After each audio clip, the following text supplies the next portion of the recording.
Hi, this is Michael Buffer, and let's get ready for Bayloric TV.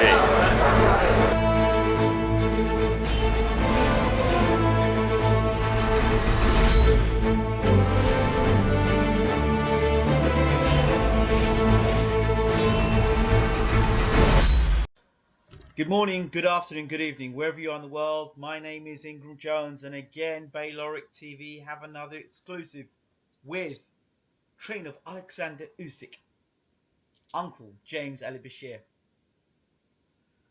Uncle, the time is now.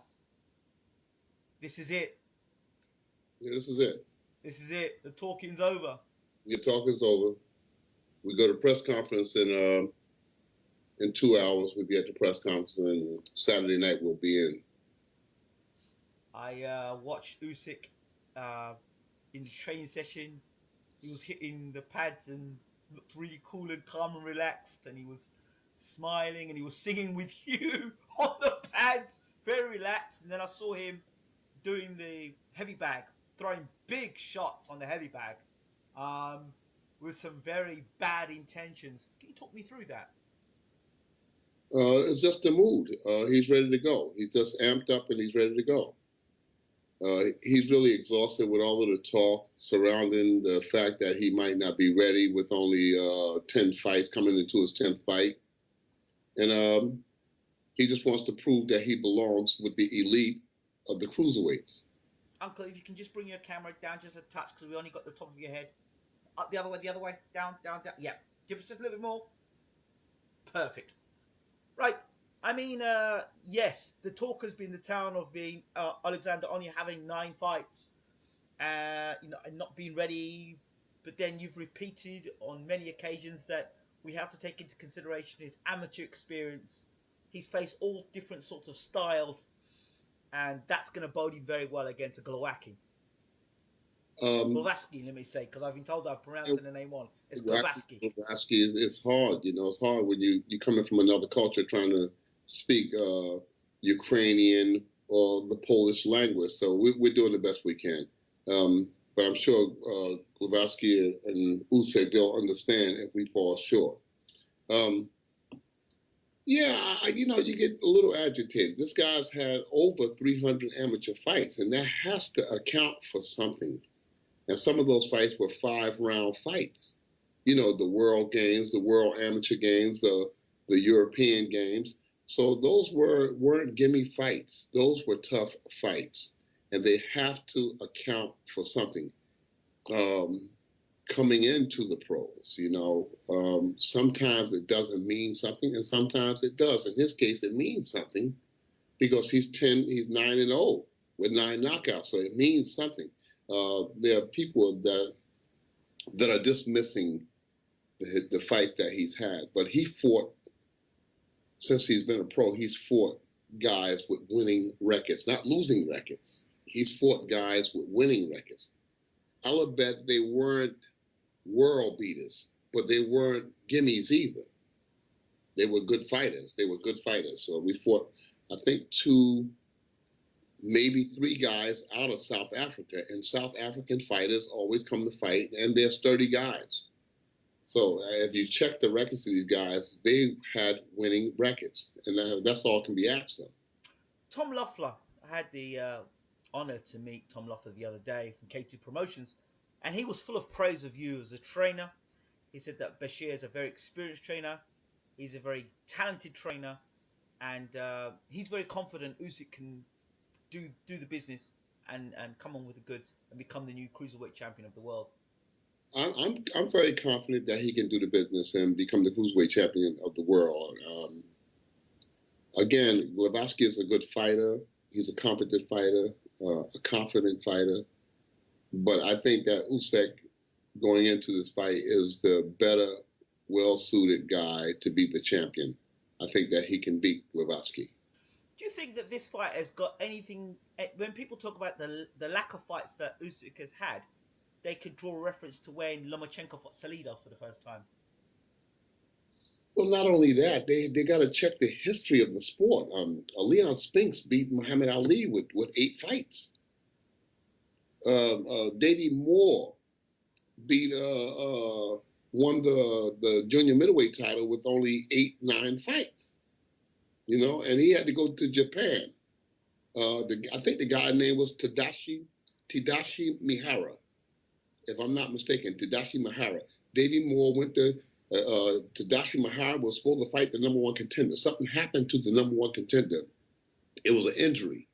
And Davey Moore said, hell, nobody wanted to go. He said, I'll go. And he only had 8 professional fights. He went to Japan and knocked out Tadashi Mihara. And to show you even more where guys are confident in their skills, the first defense that Davey Moore was mandated to take was against a guy named Charlie Ware out of South Africa. Davey Moore went to South Africa and knocked out Charlie Ware, the #1 contender. So, hey, I think that Davey Moore should not have never been in the fight with Roberto Durán. I think he would have beaten Durán had he been prepared better.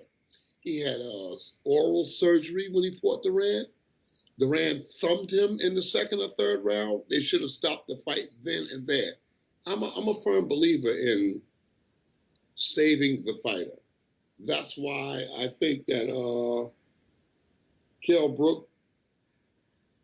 Brook's trainer did the right thing by throwing in the towel. I wouldn't have threw the towel in. I would have stepped in the ring and stopped it because the referee wasn't paying attention. Okay, I understand that, and I am more leaning towards that. But there are fight fans that say, if you promise me a fight, if you promise me a war, if you promise me a real beatdown, then I expect to see that. That's what some fight fans are saying. No, not at the sake of risking my fighter. No. We promise a war. We'll give a war as far as it goes, as far as it can go naturally. But if there's a severe injury like there was, orbital socket, the orbital socket is a very sensitive area of the cranium. And I think that the trainer in that fight, Engel, did a good job, a very firm job in intervening and saying, no, we got to stop right now before you damage the fighter where he can never fight again. This guy was getting cracked. At the end of the fight, he was in retreat. He was taking shots. He was taking severe, hard shots. And this is a very hard puncher that's punching him. So I think that he did the right thing. If you look back, if you go back to, I had Monty Barrett fight Nikolai Valuev in Chicago. I thought I wanted to stop the fight 2 rounds prior to the time that I did stop the fight. But listening to people in the corner with me, influencing, no, let him go. He's going to be all right. He's going to come back, boo, boo, boo, boo, boo, boo. And against my better judgment, I allowed it to go 2 more rounds. But my first thought was, stop this fight. I saw Monty was tired. I thought that he was in regression. I thought that he wasn't being offensive enough, and he wasn't getting away. Nikolai Valuev, to be as big as he was, wasn't a great big puncher, but a huge man, 368 pounds. They said he was 338, but he was 368 at the weigh-in. Wow. 368, and he was 7'2". Monty Barrett came in 221 at 6'2". This guy, Nikolai, was 7'2". Monty was 6'2". He was 368. Monty was 221, so he was tiring. So I made a motion to the referee to stop the fight. He didn't stop the fight. I stepped in the ring, walked across the ring, and stopped the fight myself. I'm stopping the fight now. I'm the chief second. I stopped the fight. So, yeah, I thought that Engel did a great job in stopping that fight and saving his fighter from further injury, which could have been really, really severe injury. So, yeah, smart move, Back to the fight of Usyk and Glowacki. Or Glowacki, I've got to keep pronouncing that. Glowacki. So. Everybody know who you're talking about. Yeah, because I had some Ukrainian fans basically correct me on it. And the coverage we did on Usyk, and we thank you very much for that, was covered by the Ukrainian Telegraph, which was pretty good. We're quite happy about that. And a shout out again to UA Boxing News, who are covering interviews. and I've been very supportive of Usyk and of yourself, Uncle Bashir, and all the stuff that we do concerning Ukrainian fighters. Now, I wanted to go on in terms of Usyk. What's different about this fight? I know it's for the world title, but and you know you do the same. You said you've done the same things over and over again, but what's different? This is a world title fight. I think the difference is that Alexander Usyk is willing to take the bull by the horns.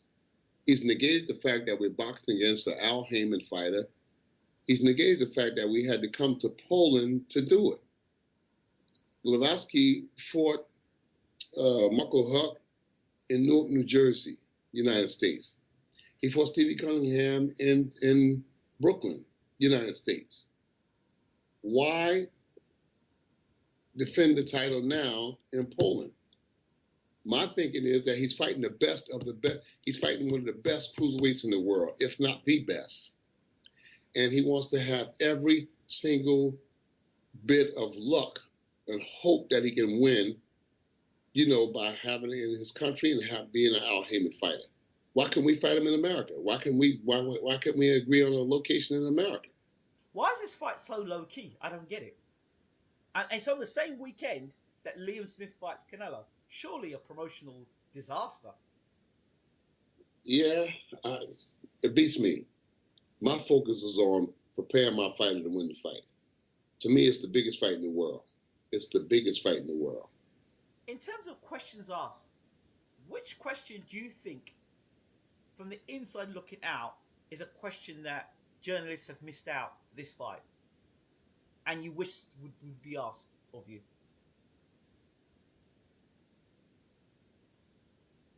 Our concern about fighting here in Poland, our concern about fighting an Al Heyman fighter, you know, we don't care because we're confident in the work that we've done in the training camps.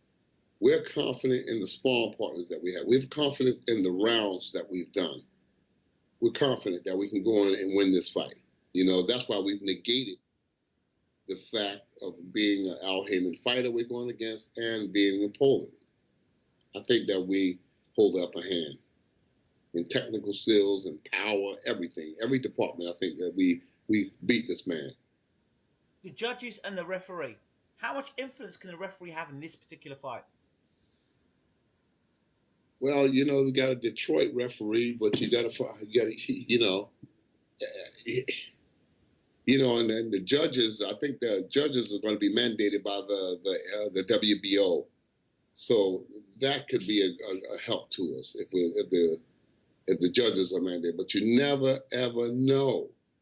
You never ever know about the referee. You know, I mean, he's a referee out of Detroit. He's an American referee, and he's been there a few times. He's a very experienced referee, but you never know until the fight starts. I know you talk about the referee. Do you know his track record? Any fights, notable fights he's been in? He's been around. I forget his name. Off the top of my head. I can't remember his name, but he's been around. This guy's been around the block a couple of times. It's a black referee out of Detroit. Is it the guy with the big eyes? Robert Bird. Oh, Robert Bird. Okay, Robert Bird. Okay. Robert Bird is the referee. I know Robert Bird. He's been around for a while. You know, he's out of Nevada, out of California, either Nevada, but he's been around the track a couple of times. And I'm going to be controversy around Robert Bird on what I'm aware of. No, he does. He seems to be a pretty just referee. The ring size. Have you heard any news about what sort of ring it's going to be? Would you allow?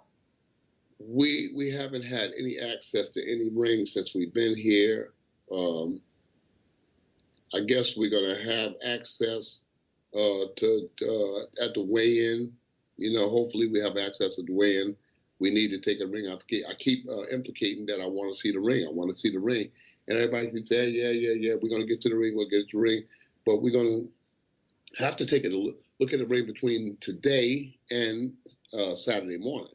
Does that mean strategy will have to be changed? Because to me, if I were going to set things up to suit Glowacki, what I would do, I would be setting up a very small ring and just turn it into a brawl and not allow Usyk to use his boxing skills. That sounds, the obvious thing to do. Well, I've been alluding to this since we've been here. Today at the press conference, I'm going to reiterate that I want to see the ring. There's supposed to be a standard ring. A standard ring is 18 by 18. That's a standard ring. That's the smallest they can make it. That's a standard ring in a championship fight. You can't come in and put a 16 by 16 ring. That's not gonna happen. And if that was to happen, what would you say? We'd walk out. I wouldn't let that happen. I would not allow the fight to take place in a 16 by 16 ring. The least that I can take is an 18 by 18 ring. It has to be 18 by 18 inside, not outside. It has to be 18. It has to be walked off. It has to be 18 by 18 inside the ring. And how would you go about measuring that to ensure that it's the correct measurements? I got to take measure with me. You ain't messing around. No, I'm a professional, man. I'm a professional in every sense of the word. I learned that many, many years ago, You walk it off. You find out if it's 18 by 18 inside the ring. But you know what? I don't want to make a big deal out of it, but I think that if it came down to an inside fight, that Usyk could beat him inside too. Usyk could beat him inside too. I don't care how this fight goes down. Usyk is the winner. I'm confident Usyk wins the fight. I don't care what they bring. Punching, Usyk is the better puncher. Boxing, Usyk is the better boxer. And when it comes down to taking it, Usyk takes it better. So come on with what they got. I got the better guy. That's just the way. I'm not boasting. I'm not bragging. I'm just confident in what I got. What other shenanigans can be pulled between now and then, in your experience and being an experienced trainer? What can we expect to see between now and fight time, being Usyk being on the B-side fighter? I'm thinking Usyk aware of Glowacki's head, head movements, inside, mauling and brawling with the head. His only chance is to maul and brawl, and try to get lucky, land a shot to put him down. We got to have complete balance in this fight because a knockdown in this fight would set us behind the apple cart. It would really set us back. So we got to be very careful with our balance, utilizing boxing skills in the middle of the ring, staying off the ropes. So it's just a few little things, that I'm gonna watch out for. Gloves, big talking point in boxing bouts. I've seen fights being almost cancelled over boxing gloves. Is this going to be a scenario or situation come fight night? We bought our own gloves. Oh, you brought your own gloves? Yeah, we bought our own gloves. Oh, Baylor TV going to get exclusive here.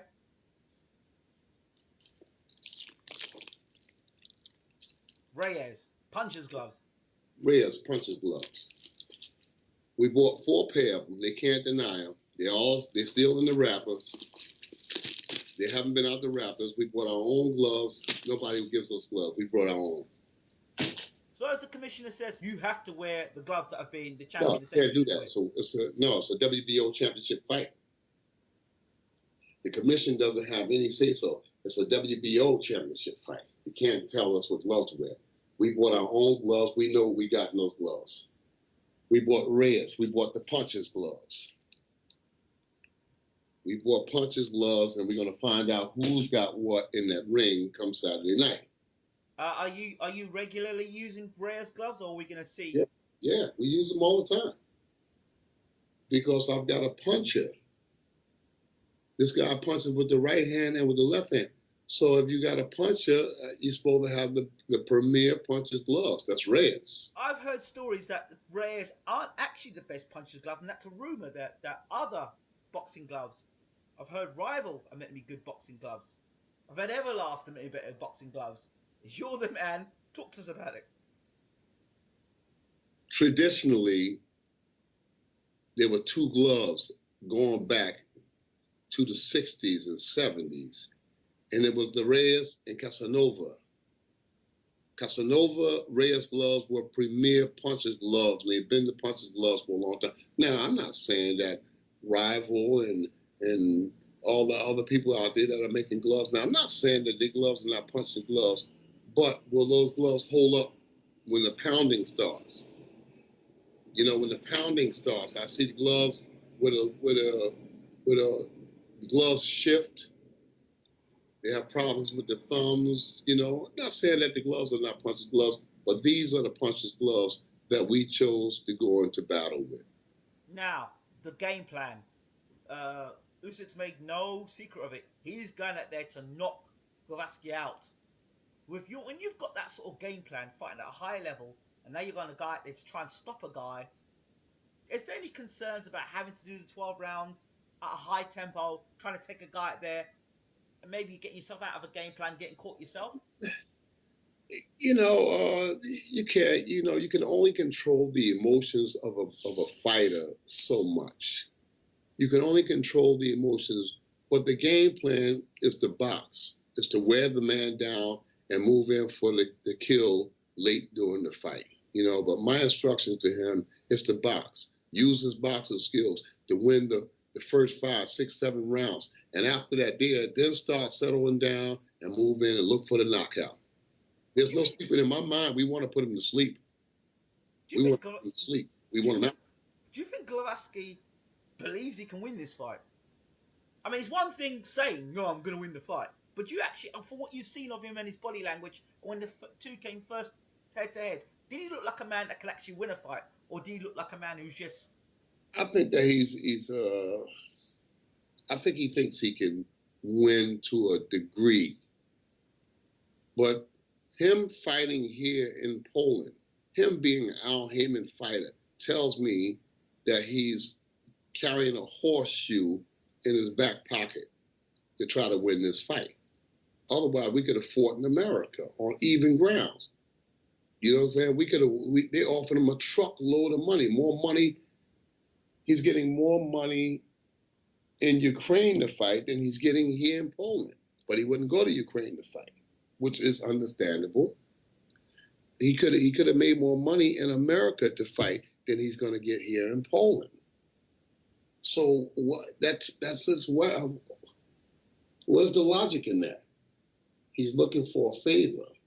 He's looking for the crowd to sway the judges. He's looking for the fact that he's an Al Heyman fighter to sway the judges. We've seen it before, you know, and I made mention of it before, you know, that I've seen Al Heyman fighters lose fights and somehow get the decision. You understand? I mean, you take Adrian Broner. Broner lost the fight. He lost the fight. You know?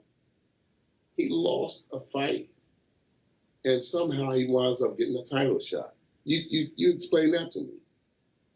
So the shenanigans in boxing still remains, you know, and Glowacki is trying to benefit, you know, rightfully so. You got that kind of power, you know, rightfully so. He's trying to benefit from it.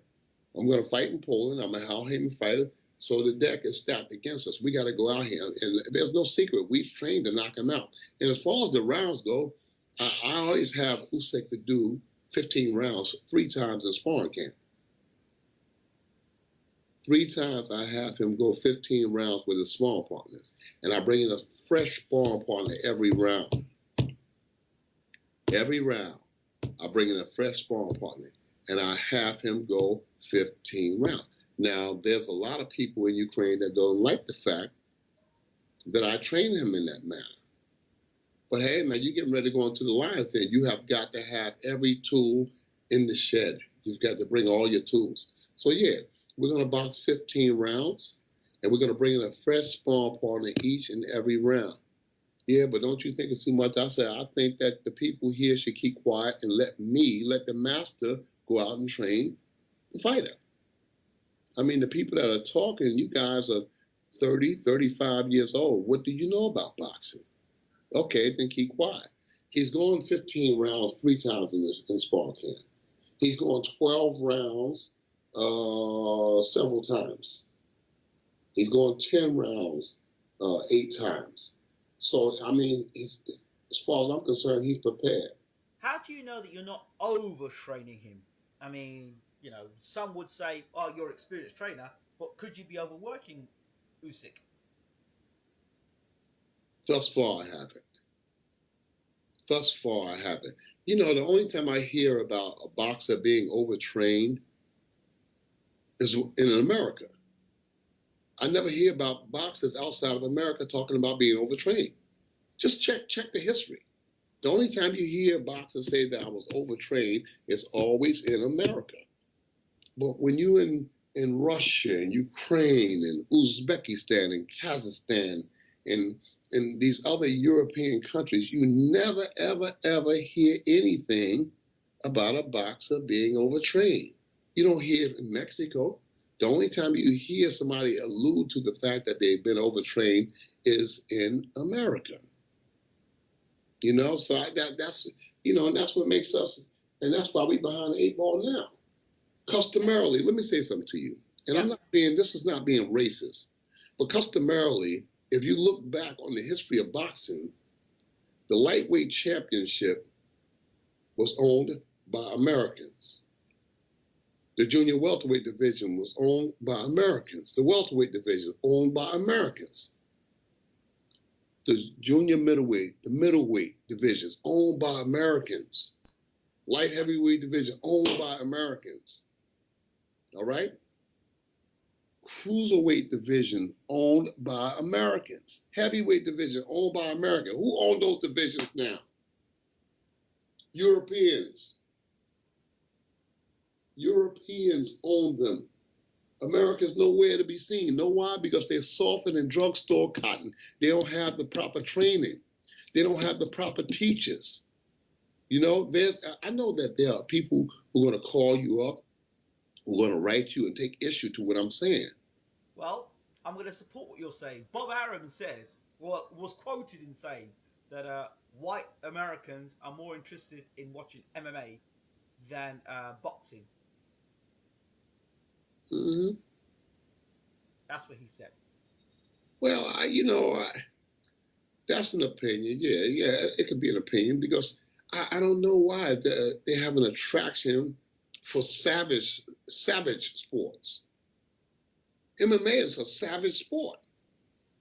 MMA is not artistry, it's savagery. It's savagery. You have a bunch of people, soccer moms and stuff like that, they're sitting back, kill him, I want him dead, kill him. I mean, people are getting their sockets pulled out of their arms, so yeah, I can understand that. But do you think MMA are doing a better job to promote their sport than boxing is? I don't think that the promoters now put as much energy into promoting boxing matches as MMA. MMA high-profile promotions. I don't think that the boxing promoters, I think that they're looking for the cheap way out. Put as much money into the fighter and take out maximum amounts of money from the fighter. I don't see the promotions like they were back in the 50s and the 60s and the 70s. They were big-time promotions, but no, they don't do quite as good a job. And the boxers, they're not doing the same work. They're not putting the same energy. There are a few boxers here and there that put a lot of energy. Julian Williams of the Charlos, the kid out of New York, out of Brooklyn, the other kid, Boo Boo, whatever his name is. All those guys are putting a lot of energy into their work. They're putting a lot of energy into their work, and they are far and few in between. The masses of boxers are taking shortcuts.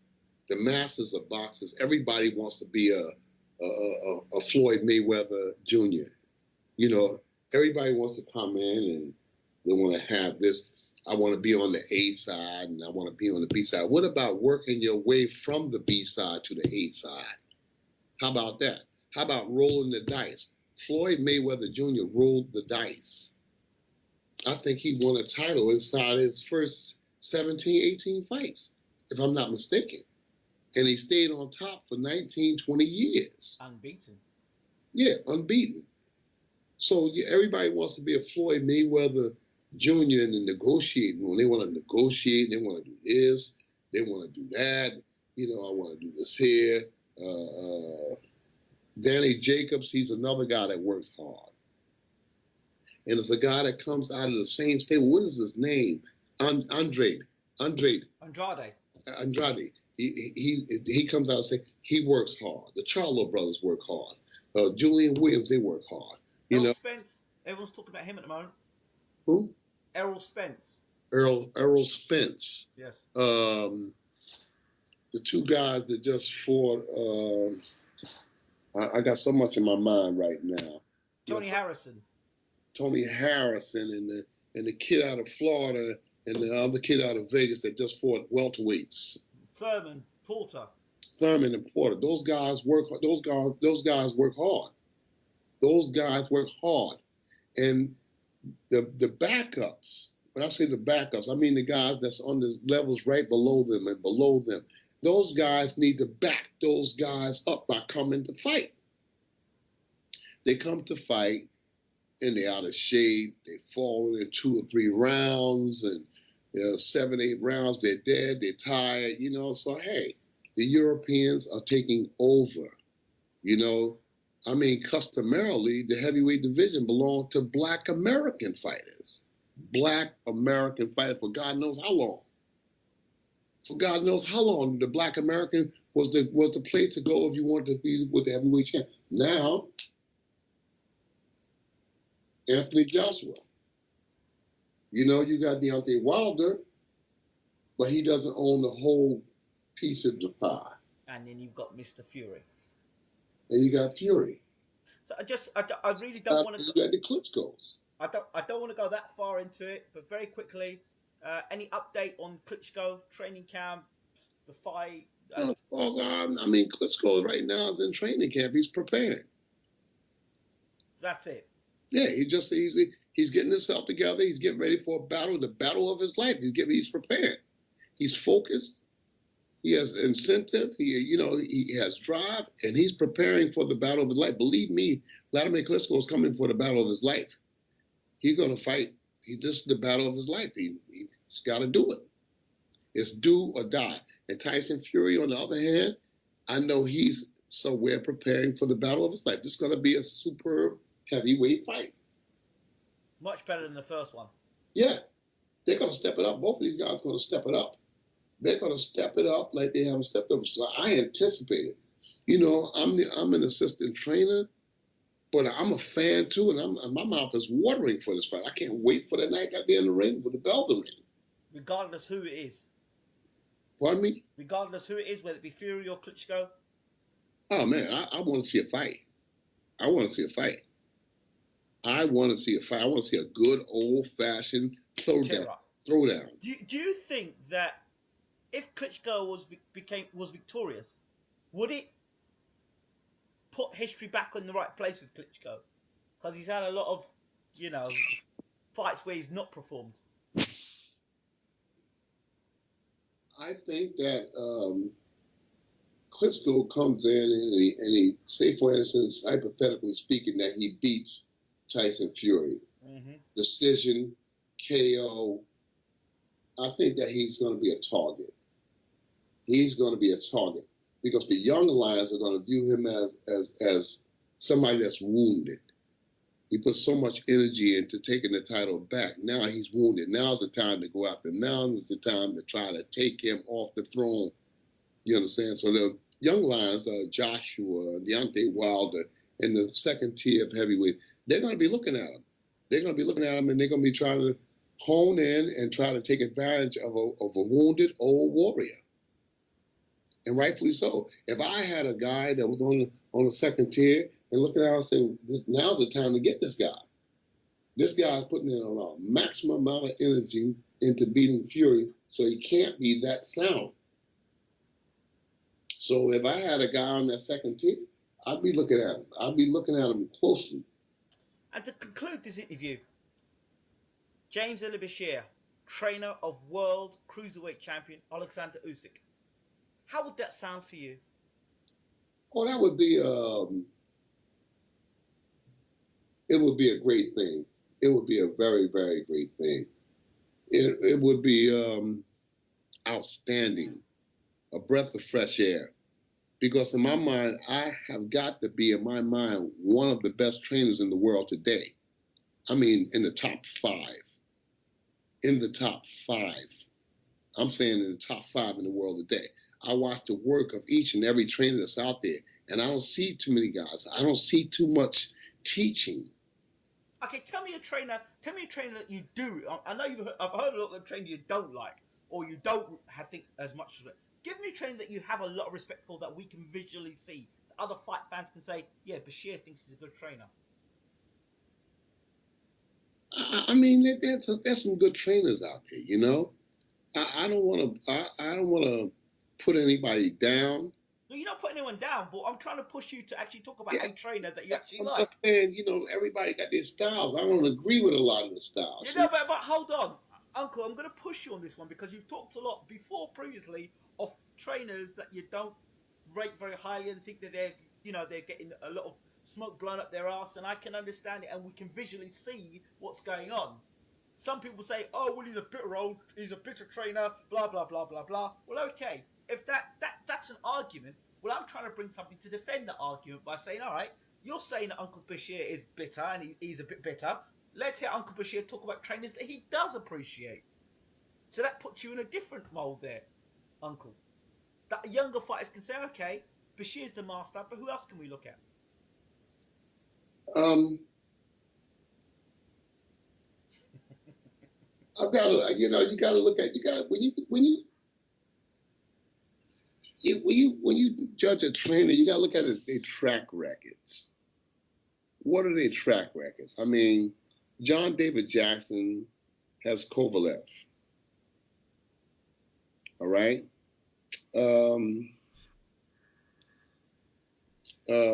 Andre Ward's trainer has Andre Ward. What's his name? Virgil Hunter. Virgil Hunter. You have the other Hunter that has the Peterson brothers. Okay. You know, you have the young man that was in the corner of the little guys, the 2 guys that just fought. European. The 2 little guys that fought. God, I can't think of their names. The young trainer, he's a young trainer. He had the 2 little guys. This is La Cruz, the European fighter, the Polish fighter. I'm not the Polish fighter. Got my head down. You lost me. Yeah. I got. Tell me the fight he was in. It was a championship fight. In the UK? Yeah. No. They fought. I think they fought in America. Frampton. Huh? Frampton and Cruz. Frampton and Cruz. Yeah. Shane McGuigan. Shane McGuigan. But you see what I'm saying? You see what I'm alluding to? All of these guys they got one fighter. You've got the kid up in Canada being trained by Emmanuel Stewart's nephew, Stevenson. Stevenson, yes. Javen Hill. So everybody's got, and I would fit right into that category. Everybody's got one horse. One marquee fighter. Yes. Everybody's got one horse that they're riding to the gate. So you really can't tell what they can do because Virgil Hunter hasn't had much success with his other fighters. He hasn't had much success with the other fighters. Ward has done him good, but he hasn't looked that good with. But these are guys that have been imported. They're not guys that he actually trained from the start, which is a very different thing. Right. All of those guys. But then we could, but But then I will stop you there. the difference with me is that I've had Usyk from the very beginning. And I'm the only one out of everybody that I mentioned that has been training this guy from the very beginning. I've taught him the do's and don'ts of the professional ranks, and I'm still teaching him.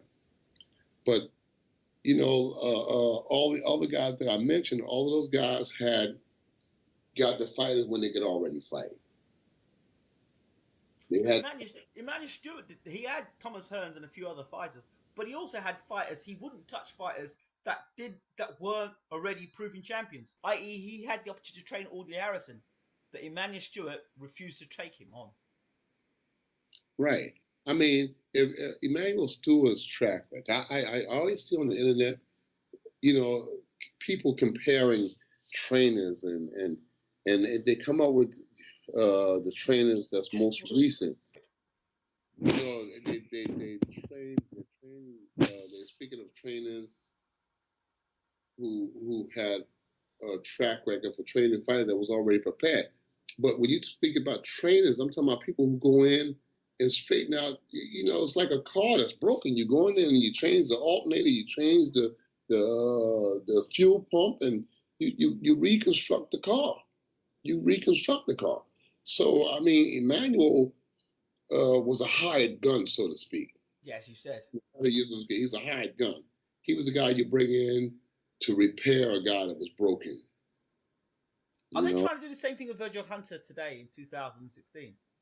It seems all the guys that get damaged, knocked out, brutally beaten up, they all seem to go to Virgil Hunter for Well, could be. Amir Khan to me is he's struggling. He hasn't looked tremendously remarkable with Virgil Hunter. He's struggling. He's winning the fights, but he's struggling. Andre Berto, he's struggling. He's winning the fight, but he's struggling. He's not winning the fights with great improvement, but he's winning, you know? So it could be that they're trying to do the same thing. When I look at trainers, I want to see vast improvement where I can say, okay, I can see the work. I can see the improvement. You know, and you know. What do you do as a trainer to keep yourself updated so you don't end up being a dinosaur? I stick to the rule of what I know that works. I stick to the rule. Here in the Usyk camp, I see a lot of stuff that I changed. I said, look, throw that away. Give me example of two things that you've said, throw that away and throw that away. This hopscotch stuff they're hopping down this line, you know. What? Oh, I know what you're talking about. Get the fuck out of here with that. Get out of here with that shit. Get the fuck out of here. I don't want that. That got nothing to do with what he's going to be doing in that ring come Saturday night. I tried to relegate my training regime to what's going to happen in that square circle under those lights. Absolutely. All of that stuff outside of there, save that for somebody that's playing tennis or something. I don't want that. Give me another example. That's one thing I can see that straight away. You know, give me another example. The aerobic thing, you know, the aerobic thing where they put the heart meter around the chest and somebody's holding the guy's wrist and they're checking the pulse beat and this, that. Get the fuck out of here with that. I don't want that shit. Nobody's going to put a heart meter on somebody in that ring on that night. I look back at the old school guys, Benny Leonard, you understand? Armstrong, Kid Chocolate, Kid Gavilan. You know, I'm looking back at these guys. These guys were beasts. They were drinking cow blood. You understand? Drinking cow blood? Yeah, they were drinking. Ray Robinson was drinking cow's blood. Why? they would slit the cow's throat and they would peck the cow and they would take cow's blood and drink a cup of cow blood a day before the fight. Why? Beats the hell out of me, but they was doing it.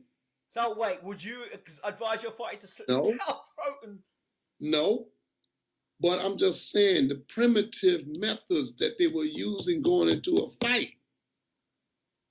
You understand? I'm saying these guys were fighting 90, 100, 115 fights. And they were lasting that long. Now, in today's world, a fighter is done when he got 35 fights. Very seldom do you find a pro that goes past 35 fights. what about all the Rocky stuff, punching meat? Take a hike with that stuff. I don't buy that. I just don't buy that. I've been a boxer. I've been in every phase of this sport. I've trained, I've been a boxer, I've been in the ring, I've been hit, and I don't buy that there. That's why I try to relegate my training methods to what's going to go on under those lights on that night. What about punching heavy bags without any hand wraps to toughen the knuckles? What difference does it make on the night of the fight? You got to wear hand wraps and gloves. What difference is that going to make? Now, if you're preparing for a street fight, that's one thing. But you're putting on hand wraps, gauze, tape, and the glove. So what difference does your tough knuckles going to make? You know, I don't like to invite boxers to stupid exercise. You know, the time consuming. Yeah, but this is education, Uncle, that a lot of fighters probably are not aware of. They see it on TV, they hear it sounds good. Anything? What about punching underwater? I can relate to that.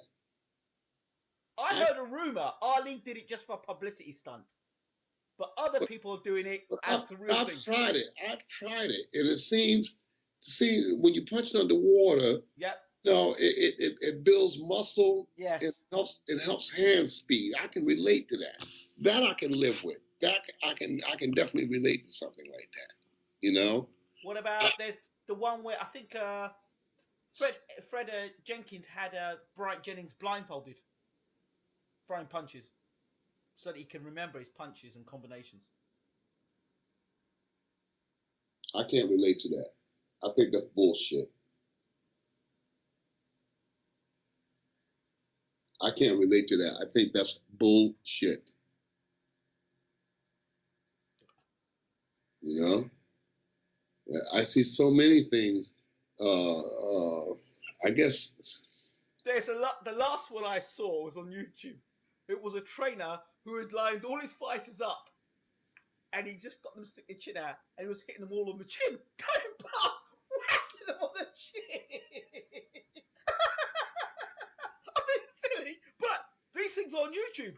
There was a guy who had fireworks, and he was trying to block punching with fireworks shooting off at him. I mean, these things, as ridiculous as they sound, they're out there. Yeah, well, no, you know, and I feel sorry. I feel sorry for the boxers. I feel sorry for the boxers because these people are coming up with bullshit, and they're trying to get these boxers to go for that, and then they go in the ring and get punched in the mouth, knocked on the floor, and they say, "Oh my God, you know, oh my God, where am I? What am I doing here?" The reality of boxing comes to light when they get cracked.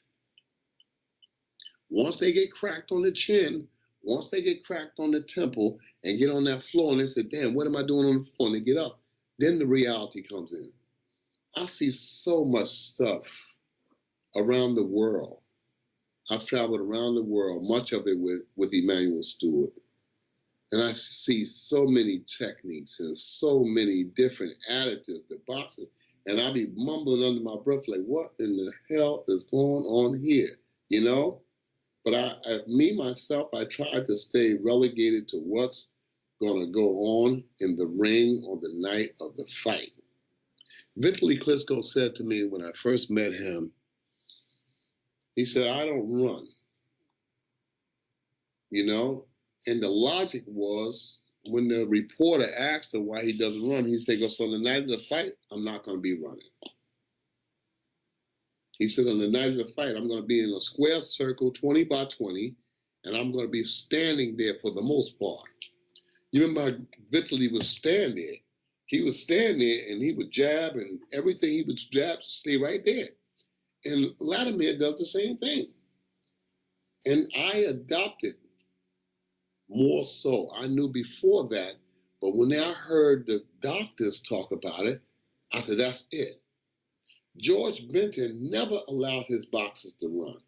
Pernell Whitaker, Meldrick Taylor, you know, Holyfield. George Benton didn't allow his boxers to run. Nobody knows that. Georgie Benton never allowed his boxers to run because it breaks the body down. But as a man thinketh, then so is it. You got boxers today, they'll run 8, 9, 10, 15 miles, you know? And if they think that that does them some good, then so be it. But I don't have my boxers to run. I got another way of doing it. Like I said, I'm here on your program, but I'm not here to train trainers. I got my own method to compensate for that running. But don't break the ankles, the shins, the knees, the hips over time. Even now with myself, I walk around and I get a sharp pain in my hip. I get a sharp pain in my knee. And I know what it's from. It's from all of those years running those mountains backwards. You understand? Running up mountains sideways and stuff. And the body is coming back to haunt now. I'm an older guy now, and now all of those, and I've never had injuries. But I know what those pains are from. It's from all of that running. And on the night of the fight, you're not going to be running around the ring. For the most part, you're going to be standing still. Nobody has that kind of energy to throw away in a fight. They think that this running, I ran 5 miles a day. They think that's building up their stamina. It's not building up your stamina. You get the same benefit from walking when you do the same thing you do with running. Wow. Because the heart has a ceiling. It has a ceiling. It's only going to go so hard. You can run as fast as you want. That heart's only going to go this high, and it's going to stop. So you can get the same benefit from walking. But these guys, I ran this mile. I ran that mile. Okay, you just breaking. In my mind, you're just breaking your body down. You're breaking your body down. So all of these antics that people come up with, the firecracker, you know, the blindfold. No, I try to keep it real. I try to keep it live and in living color. What are those two? I think these two things I see people now doing this with those two like plastic sort of or rubbery sort of sticks. What are the sticks for? Can you explain that to me? In my mind, it's bullshit. It's unrealistic. I see a lot of trainers use it. I never use it. I never subscribe to it. I stay away from it. It's bullshit. I see the different kinds of designer mitt work that they're doing. I think it's bullshit. You know, I don't subscribe to it. I never use it because that's not what's going to be happening in reality in that ring. In that ring, when that night comes, that's going to take very, very small role. It's not going to happen. But you could do that for exhibition. That's nice for exhibitions. And when the press want to come and see you work, that's nice for exhibitions. I think that it does more harm to the boxer than it does to aid him.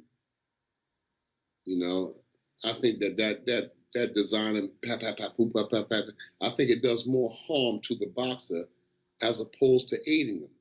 But again, like I said, I'm here to speak to you, but not to train trainers. Let them keep doing it. Makes it better for me.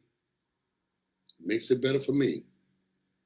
Hard work is to get right to the point. 1, 2, 1, 2, 1, 2, hook, jab, jab, hook, jab, jab, hook, right hand, left hand. You understand? It's basic stuff. Basic punches that's going to take place tonight in that ring. All of that fancy stuff is not going to happen in that ring. Nobody has that kind of energy. You know? You can do anything you want when a guy is hurt. You can throw punches across. You know, you can throw punches from behind your back when the guy's hurt. But when the guy's not hurt, he's still in a mode where he can hurt you. No, that's not going to happen. That designer mitt work is not going to work in it. You know? And if you do throw those punches the way they throw them on those pads, You're going to get tagged with something. you're going to get counterpunched, or you're going to be standing there out of gas. And then other guys going to say, okay, all that shit you just did, now what? All of that you just did, they're not traveling through with the punches. They're not following through with the punches. No. They're just doing stuff for show. I'm telling you, Muhammad Ali, Roy Jones, and Floyd Mayweather has gotten more people knocked out in one session. I mean, you take 10 years, over 10 years, Muhammad Ali, Roy Jones, and Floyd Mayweather has got more people knocked out trying to do the stuff they do, trying to emulate them. Muhammad Ali, Roy Jones, and Floyd Mayweather knew what the hell they was doing when they were doing it. And everybody that tried to emulate them get knocked out. So go ahead, be my guest. Fall through that dumb stuff, you know? Ali leaning back with his hands down, with his chin out. Well, he got clocked a few times with the left hook. Right, and if he didn't have some heart and a good chin, he wouldn't have got up. And Roy Jones doing this here stuff and trying to do different things. A lot of people got knocked out trying to emulate him, and people trying to do what Floyd do and get knocked out. You see what happened to Bruno when he fought Maidana. He tried to do that stuff and got knocked on his butt and slipped away from the title. So you can't emulate these people. Some people just have an ability. Muhammad Ali, Roy Jones, Floyd, they have an ability innate to do what they do. They just got this ability, this crazy ability that lets them get away. And you'd be sitting in the audience saying, "Oh God," you know, and the punches just be missing them. But they can do it. They can do it and get away with it. Other people try to emulate them, get knocked on their butt. Okay, and to close this interview, Sky Sports have picked up the fight, Glowacki versus Usyk. Have you got a message? Sky Sports have picked it up. Mm-hmm. Have you got a message to the boxing world? Just sit down and watch a good fight. You know, sit back, watch a good fight. We worked hard. I know Glowacki's worked hard. I was with Glowacki and his trainer yesterday in a training session. You know, they were very cordial. You know, and I know it's going to be a good fight. I can see it in his eyes. He's coming to fight. He's coming to fight, and Usyk is coming to fight.